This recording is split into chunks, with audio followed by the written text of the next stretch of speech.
Right, welcome back to another episode of A Chuck and a Chat, and today we are joined with the USA dart player, Leonard Gates. Massive thank you for joining us, Leonard. Quite and we're just going to be at the oche like normal, asking him some questions, getting to know him a little bit better, and talk about USA darts as well.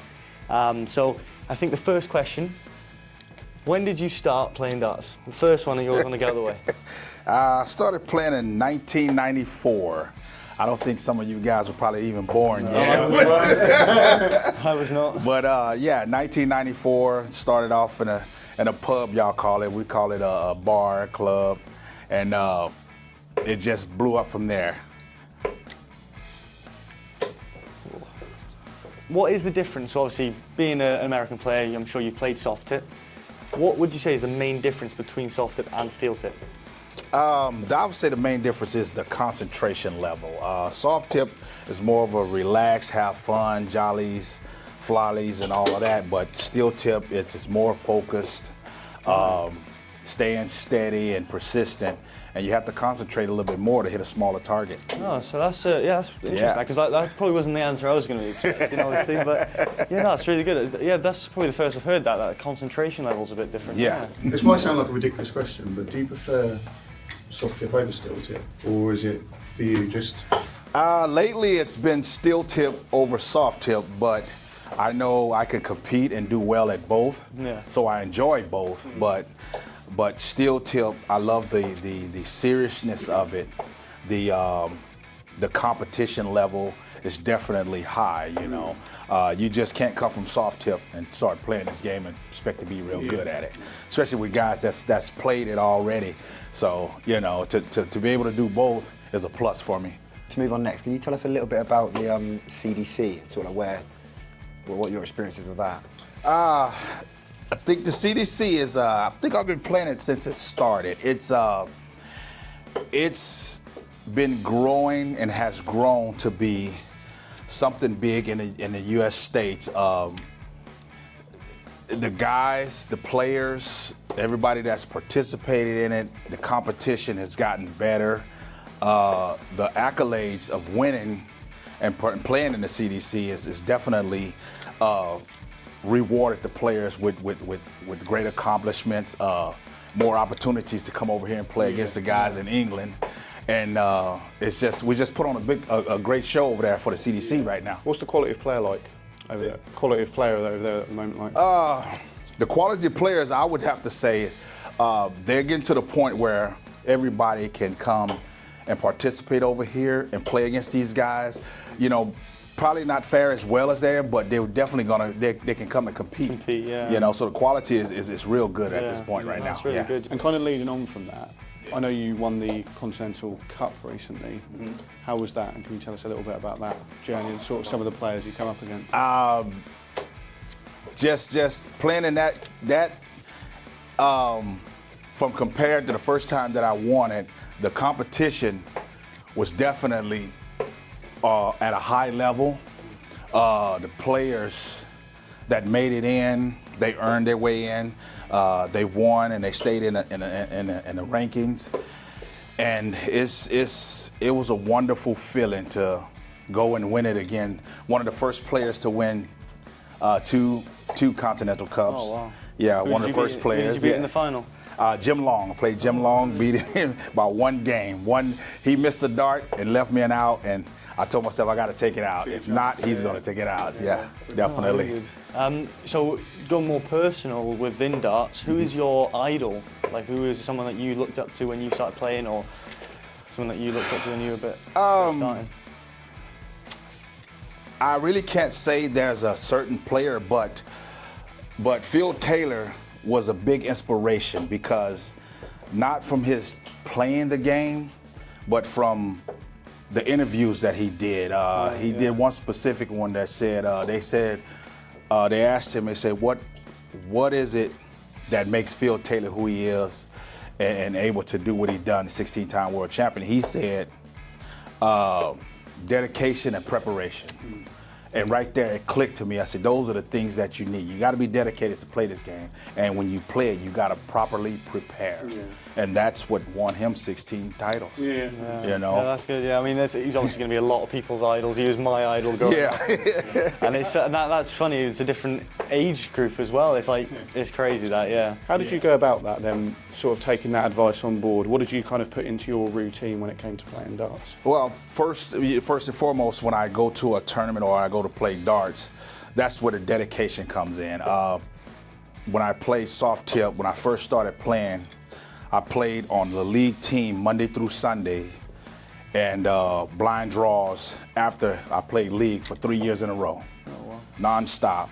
So that's the dedicated part. Yeah. Wow. But as playing that much darts, you build a routine of properly preparing, because with me, it's just like every time I wanted to go and step on the line, I wanted to hit whatever I'm throwing at. So that was me prepping for competition. And how did that kind of fit in with family and stuff? Was that quite a big commitment to go dedicate that much time to it, or was that kind of when I did that for 3 years, I think my family disowned me, because they just like, they never saw me. They just like, where is this guy? Yeah. I was always in front of a dartboard.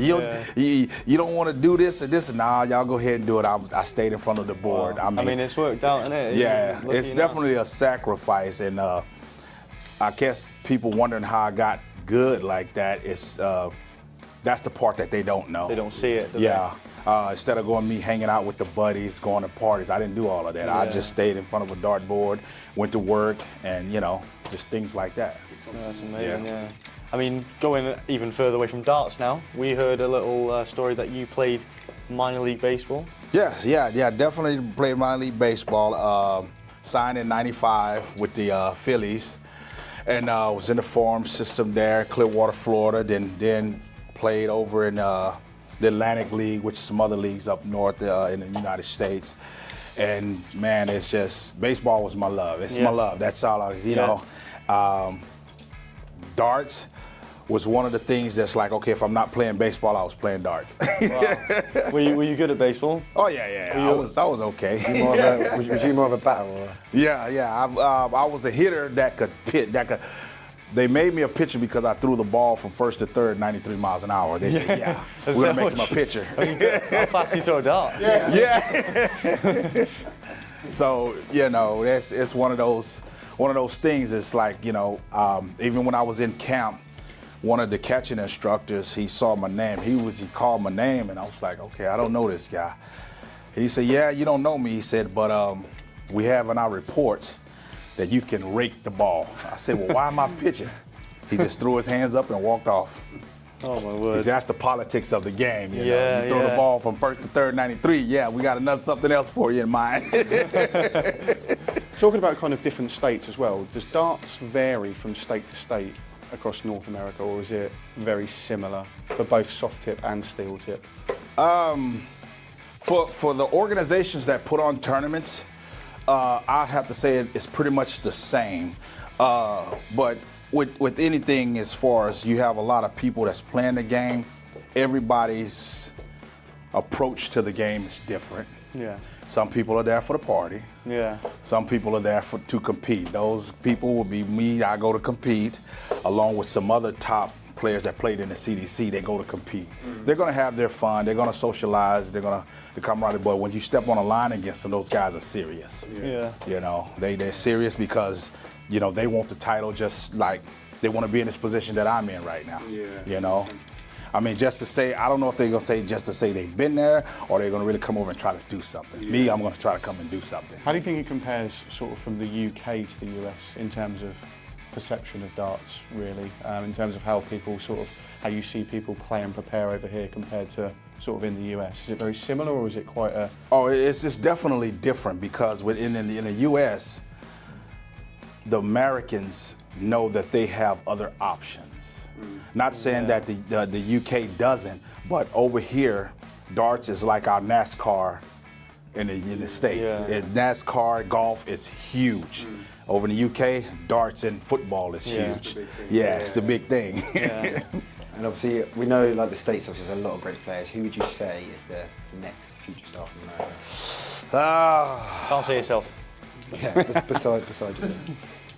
In terms of age-wise, or just yeah, darts ability, age-wise. I mean, there's we have the JDC kids over there, and I'm gonna say I can't think of his name, but his last name is Meeks. It's a friend of mine. His name is Shane Meeks, but his son. Right. I mean, I played against this guy recently, and I'm just like, this kid is serious about this game. Yeah. He dressed the part and he throws the part, and he's competing against more experienced players and doing well. Yeah. And I was like, yeah, he would definitely be, if he stays on the right track and he wants to do this game, he would be the next one. Yeah. He would definitely be the next one. Do you think there's anyone who's sort of on the pro tour from the US at the moment that's got the potential to kick on and make big inroads in the sport, potentially picking up a major at some point?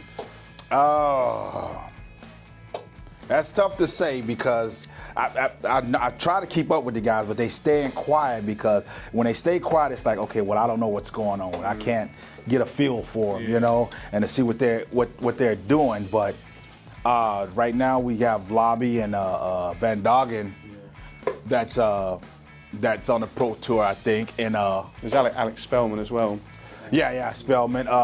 He's definitely working hard to get in a better position that he's in. It's a great shot. But that's the thing, is sometimes it is in this game, I tell a player, you have to step back, analyze yourself, get focused on yourself and what you're doing, and figure out the kinks, get better, win games, have that more tenacity when you're playing in the tournaments, and you know, you could come out on top and just do great things in this game. Yeah, amazing. So obviously the World Masters, they've started to bring some into the USA. How do you think the social media side of it can affect the USA darts and sort of bring that up as well, all that side of it? I think it'll bring it up well, because once they made the announcement they were bringing it back, a lot of players, you know how you get there, it's like, oh, okay, it was just darts again. It kind of let that fire on the American dart players' butts. Wow. Yeah, so social media is blowing up. I'm reading posts and this and that, and I'm just like, you know, I'm just a big reader, and I'm just like, okay, this is his opinion, this is their opinion, but just all the people that are getting involved in it, knowing that the World Masters is coming back, and you got the certain guys that qualified for it already. Now they're going to be fighting next year. Okay, now I got to qualify. Yeah. Now they have to play more darts, you know. Yeah. That's good to know, because obviously we don't see much of that, obviously, but that's good to know. Obviously, yeah, definitely. There is a bit of fire ready for it. Yeah, it is, definitely. And one last question I think we've got. You've played a lot across the States. Mm-hmm. What would you say is your favourite venue or bar that you've played in across the States? And what would be the reason for that? The favourite one, are we talking steel tip or soft tip? Let's go both. Both, okay. Steel tip, I would have to say Las Vegas in January, of course, the Vegas Open. Yeah. I know, I've quite a few people from over here that go over to there each year, so it's... Yeah. What's it like there? What's the atmosphere and sort of... Oh, of course, it's in Vegas, and it's just, you know, with the uprising of the prize and the prestigious things that it offers now, the atmosphere is electrifying. I mean, the people are there to play darts, and then once you're not playing darts, you can relax and go have fun on the town in Vegas. But it's definitely big. Soft tip wise, I would have to go with the tournament, the TOC tournament. That's like I don't know, it's a big money shindig tournament that different levels play. The top level guys playing for big money. You know, went over there and played doubles. For first place was 30,000. Oh, wow. Yeah, me and my partner got 15,000 apiece. So, so that's one of the prestigious. The singles was like 10,000 for the winner, 6,000 for the second place. So, yeah. Well, if you want to take my number for the doubles, just. But yeah, Leonard, really appreciate the chat. Thank you so much for having me, guys. Unbelievable. Cheers, man. Thank you, guys. Thank you. Everybody, appreciate it. Leonard Gates.